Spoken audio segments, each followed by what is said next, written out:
जानेंगे हम लोग अंतर को अपडेट और ऑल्टर के बीच के, क्योंकि अक्सर बच्चे क्लास के अंदर ये चीज़ पूछते हैं। बहुत बार डाउट सेक्शन के अंदर भी मैं पढ़ती हूँ कि बच्चों को इसमें अक्सर डाउट रहता है कि मैम ये नहीं आइडिया लग पाता कि कहाँ पर ऑल्टर का यूज़ होना और कहाँ पर अपडेट का यूज़ है जो होना है।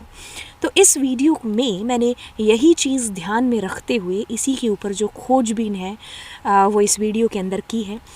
तो आप लोग सिर्फ इतनी चीज़ करिए, क्या करिए, चैनल को सब्सक्राइब कर दीजिए, क्योंकि अगर आप रैंडमली इस वीडियो तक पहुंचे हैं तो आपको बता दूं कि यहाँ पर इसी चैनल के ऊपर क्लास 12th कंप्यूटर साइंस और इन्फॉर्मेटिक प्रैक्टिसेस, जो दो सब्जेक्ट हैं आपके 11th या 12th दोनों के, किसी के भी क्लास के, तो मैं आप लोगों का सारा सिलेबस यहाँ पर कंप्लीट करा रही हूँ। टर्म 2 का, टर्म 1 का भी हो चुका है चैनल पर, अब टर्म 2 का हम लोग यहाँ पर कर रहे हैं। और तो चलिए फिर स्टार्ट करते हैं यहाँ पर आज की वीडियो, और यहाँ पर जानेंगे अंतर एसक्यूएल और अपडेट के बीच का। आप चैनल को सब्सक्राइब ज़रूर कर दीजिए। तो चलिए अंतर की बात कर रहे हैं, तो अंतरों में एक अंतर जिसमें बच्चों को काफ़ी कन्फ्यूज़न या काफ़ी डाउट हैं जो होते हैं। सो बात करेंगे ऑल्टर और अपडेट कमांड की। अक्सर बच्चे क्लासेस के अंदर, और अक्सर जब भी मैं आपके कमेंट्स पढ़ती हूँ तो उसमें अंतर का जब ज़िक्र होता है तो ज़िक्र वहाँ पर होता है, मैम ऑल्टर और अपडेट में पता ही नहीं चलता कि कब किसको है जो यूज़ करना है। तो वो जो नब्ज़ है ना, कि वो पता करने वाली, कि नब्ज़ देखते ही बीमारी का पता कर दिया और बीमारी के इलाज का भी पता कर दिया। तो वो वाली मास्टरी, वो वाली बात कब है जो लेकर के आए, तो उसी बात के बारे में डिस्कशन है जो यहाँ पर हो रहा है। बेसिकली बात करेंगे सबसे पहले ऑल्टर के बारे में। तो देखिए, अगर मैं बात करूँ कि भाई ऑल्टर जो हमारी कमांड है वो बेसिकली कह लो कि DDL की कमांड है। और DDL और DML क्या है, ये मैंने खैर पिछले ही वीडियो के अंदर DDL DML के डिफरेंस में आपको बता दिया, बट यहाँ पर भी अगर मैं आपको बताऊँ तो देखिए, अगर हम अपने SQL को देखें तो हमारा SQL है यहाँ पर कुछ इस तरीके से।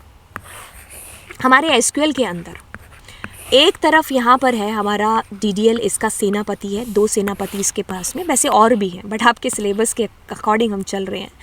तो देखो, इसके सेनापति है, एक तो DDL है इसके पास में और दूसरा इसके पास DML है।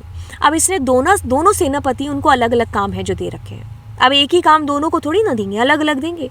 इसको कहा है कि जब भी टेबल यानी कि SQL हमारी एक स्ट्रक्चर्ड लैंग्वेज है जो हमारे RDBMS पर काम करती है, MySQL पर। और वहाँ पर क्या, RDBMS का मतलब रिलेशन का मतलब टेबल पर काम होता है। तो SQL के थ्रू वो टेबल बनाई जाती है ना।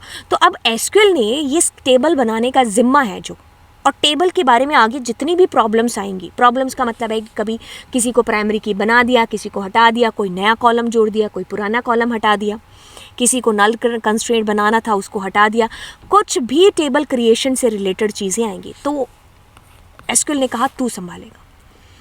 और अब टेबल बनाना ही एक आखिरी चीज़ नहीं है यहाँ पर। उस टेबल को बनाने के बाद में उसके अंदर डेटा भी तो पुट करना है ना। घर बना लिया, अब घर को देखते थोड़ी ना रहेंगे, उसके अंदर सोफे लाएंगे, बेड लाएंगे, कुछ चादरें लाएंगे, कुछ उसके अंदर बैठेंगे, है ना। तो बिल्कुल अब वो काम हमने यहाँ पर डेटा एंटर कराने का, उस डेटा के अंदर कुछ फ्यूचर में अपडेट करने का, डिलीट करने का, ये सारा काम DML के ज़िम्मे हमने लगा दिया। अब ये अकेले तो काम कर नहीं सकते, तो इन्होंने अपनी एक टीम रख ली। तो DDL की जो टीम है उसके अंदर आपके पास में, आपके सिलेबस के अकॉर्डिंग इसके पास में क्रिएट है कि भाई मैं टेबल को कैसे क्रिएट करूँगा। फिर टेबल क्रिएट हो गए, अब उस टेबल के अंदर कोई चेंज करना है, नया कॉलम जोड़ना, पुराने कॉलम को कुछ भी करना है ना। हाँ, तो अब अगर मुझे टेबल ही डिलीट करने के लिए बोला जाएगा तब, तो इसने अपने बंदे रख लिए, और भी बंदे इसके पास में, बट आपके सिलेबस के अकॉर्डिंग चले तो इतने ही हैं। अब ये हमारा जो DML है, अब इसने कहा टेबल क्रिएट हो गई तो मुझे डेटा को इंसर्ट भी तो कराना है, तो इसने बंदा रख लिया इंसर्ट, तो इंसर्ट करेगा। अब वो इंसर्ट हुआ डेटा ही काफ़ी नहीं है ना। हम मार्केट से सूट ले आते हैं, 50 बार उसको चेंज कराने जाते हैं, एक बार ले लिया, अब हम कहेंगे इसमें फूल नहीं है, इसमें पत्तियां नहीं है, इसमें कलर कम है, ये वो, तो हम अपना सूट है जो चेंज कराएंगे। मतलब डेटा इंसर्ट करना ही लास्ट नहीं है, अब हमने उसमें चेंज करना है, यानी कि अपडेट करना है डेटा को। हाँ, कभी हमें उस डेटा को डिलीट भी कराना पड़ सकता है, तो डिलीट कमांड यूज़ करेंगे। हमें उस डेटा को सेलेक्ट भी कराना हो सकता है, यानी कि प्रिंट। वैसे तो यूँ तो कहें कि काफ़ी बुक्स के अंदर जो सेलेक्ट है उसको DQL के अंदर लिया गया है, यानी कि डेटा क्वेरी के अंदर। अब देखिए, ये सारी चीज़ें हो रही है हमारी DML की। इसके अंदर बात करेंगे पहले अंतर की, तो बिल्कुल पता चल गया कि ऑल्टर किसकी कमांड है, DDL की। अपडेट किसकी कमांड है, DML की। काम भी थोड़ा थोड़ा डिफ्रेंशिएट आप अपने दिमाग में करने लग गए होंगे। तो कहता है कि alter command will perform the action on structure level and not on the data level. बिल्कुल इसका काम स्ट्रक्चर के ऊपर काम है जो करना है ना। हम मान लीजिए हम मतलब जो गाना गाता है, हम उससे जो है क्रिकेट कैसे खिलवा लें, जो क्रिकेट खेल रहा है उससे गाना कैसे गवा लें, वो तो अलग चीज़ है कि उसमें टैलेंट दोनों है। बट अगर हम बात करें, जैसे अगर मैं बात करूँ, मैं गाना नहीं गा सकती है ना, तो मेरा जो काम है मैं वही करूँगी। ऑल्टर का काम क्या है, स्ट्रक्चर के ऊपर ही काम करना।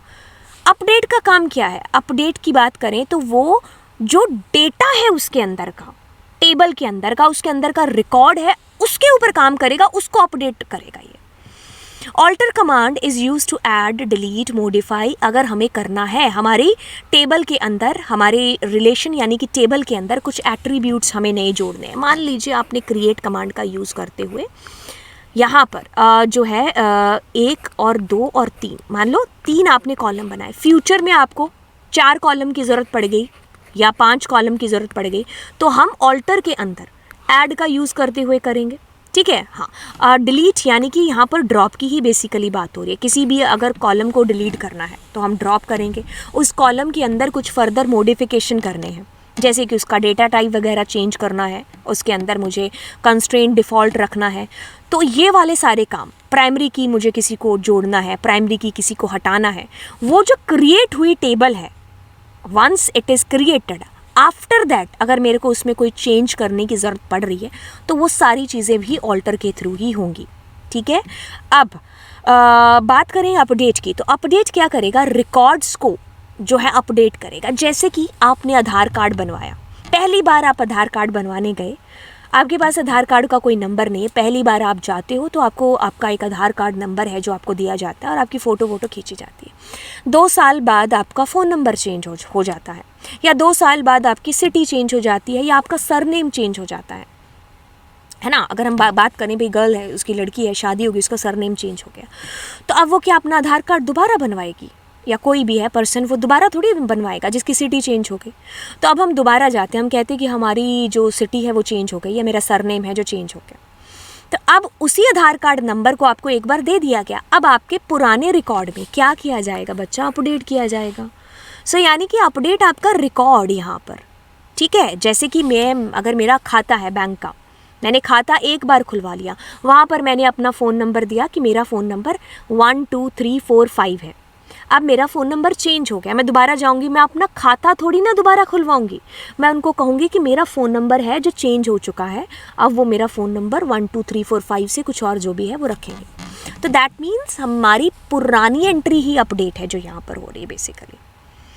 अब आगे चलेंगे और कहता है कि alter command by default initialise the values of all the tuple as null. क्योंकि हम पहली बार क्रिएट कर रहे हैं हमारे डेटा को, हम पहली बार अपनी टेबल को क्रिएट कर रहे हैं, तो अभी जो पहली बार उसके अंदर डेटा होगा तो वो एक तरीके से खाली ही है। जैसे कि अगर हमने रोल नंबर है तो अभी वो फ़िलहाल के लिए खाली है, बट फिर उसको हम जो है वैल्यूज़ डालेंगे, इंसर्ट कमांड के थ्रू डालेंगे, है ना।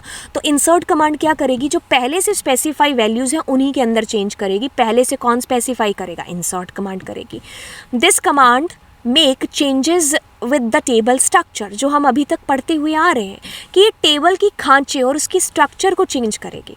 बिल्कुल वही बात, हमने 3 कमरे बनवा दिए या 4 कमरे बनवा दिए, अब ये कमरा तुड़वाना है तो हम इसकी स्ट्रक्चर के साथ काम कर रहे हैं ना। वही चीज़, हमें टेबल एक बार बनवा दी, उस टेबल का मुझे क्या करना है, कोई भी एट्रीब्यूट नया उसमें लाना है, पुराने को डिलीट करना है, एट्रीब्यूट, तो हम उसकी स्ट्रक्चर के साथ खेल रहे हैं।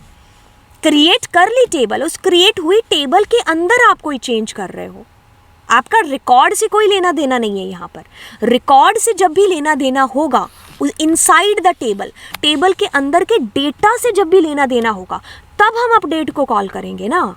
कहता है आगे, अगर आप बात करोगे कि भाई आपकी जो टेबल की स्ट्रक्चर है, जैसे टेबल का नाम हो गया, जो भी उसके अंदर चीज़ें होंगी वो सारी की सारी ऑल्टर के थ्रू चेंज होंगी, लेकिन जब भी आपके रिकॉर्ड से अंदर वो सारे के सारे अपडेट से चेंज होंगे। मेरे ख्याल से मैंने इसको थ्योरेटिकली आपको अच्छे से समझा दिया है, अभी मैं इसको प्रैक्टिकल अप्रोच के साथ आपको बता देती हूँ। चलिए इसके लिए चलते हैं कहाँ पर, ब्लैक विंडो के ऊपर। हाँ, ऑल्टर कमांड को मैंने वैसे खाली आपको अलग से तो समझा दिया है, ठीक है, लेकिन अभी मैं आपको यहाँ पर दोनों का एक बार अंतर और बता देती हूँ। जैसे मैं एक टेबल क्रिएट कर रही हूँ, क्रिएट, बड़ा कर लें इसको, काफ़ी बड़ा कर ही लेते हैं, क्रिएट टेबल, और मैंने टेबल लिया हनी, ठीक है। अब मैंने टेबल के अंदर क्या रखा, एक रोल नंबर लिख लिया, हाँ, और उसका नाम रख दिया इंटीजर। अब मैंने यहाँ पर रखा नेम, और नेम में मैंने रखा हाँ वैरकैर और 20, बस इतना सा लेते हैं और इसको बंद कर देते हैं। अब हमारी एक टेबल क्रिएट होगी, तो DESC, और अगर हमने देखा हनी, तो ये हमारी टेबल की एक स्ट्रक्चर, एक खांचा है जो तैयार हो गया। अब अगर हमें इसके अंदर नया रिकॉर्ड इंसर्ट करना है तो हम इंसर्ट इनटू करेंगे, और टेबल का नाम क्या है, हनी। सो उसके अंदर क्या इंसर्ट करना है गाइस, वैल्यूज़ इंसर्ट करनी है। क्या वैल्यूज़ इंसर्ट करनी है, पहली वैल्यू तो रोल नंबर 101 मान लीजिए, और नाम में मैंने मान लीजिए राजा कर दिया। अब मान लो एक और रो भी इंसर्ट कर लेते हैं, तो इसमें 102, और यहाँ पर और फिर एक और रो है जो इंसर्ट कर लेते हैं, और यहाँ पर 103,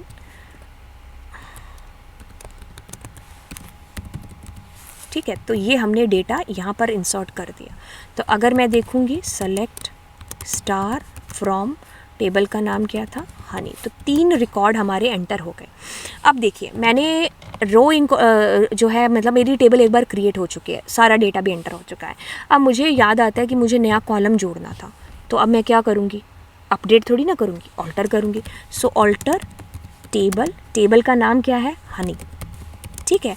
और क्या करना है, ऐड करना है। क्या करना है, नया कॉलम, मान लो सिटी रखना था, और सिटी का डेटा टाइप क्या रखोगे, वैरकैर, तो हमने वैरकैर 20 और सेमीकोलन। तो अब अगर मैं इसकी डेटा की स्ट्रक्चर देखूंगी तो आप देखोगे इसमें इनिशलाइज किससे हुआ है, नल से हुआ है, क्योंकि अभी अभी तो क्रिएट हुआ है ना ये, तो हमारे पास ये बन गया सिटी।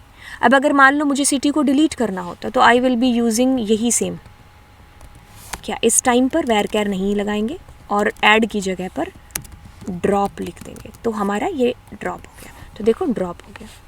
अगर मान लीजिए मुझे 102 रोल नंबर काका की जगह पर अलीशा करना होगा, तो what I will be doing update. So update, table का नाम हनी, ठीक है, और क्या करना है, अपडेट सेट करना है, और मुझे यहाँ पर जो हमारा एट्रीब्यूट है दैट इज़ व्हाट,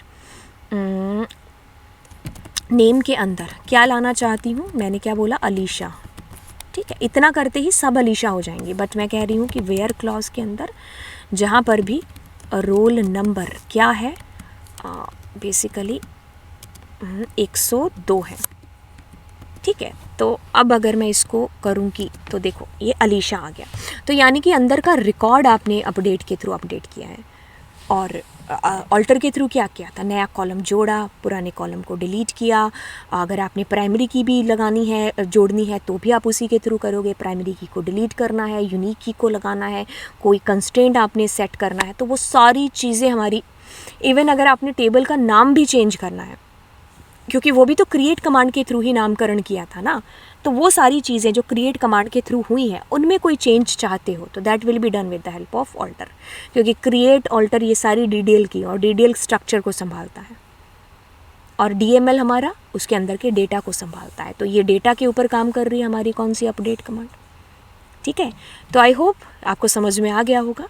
एंड चलिए फिर बच्चा, हाँ, अलविदा लेते हैं आपसे। आप चैनल को सब्सक्राइब ज़रूर कर दीजिए। मिलेंगे आपसे अगले लेक्चर के अंदर। So bye bye guys, love you all.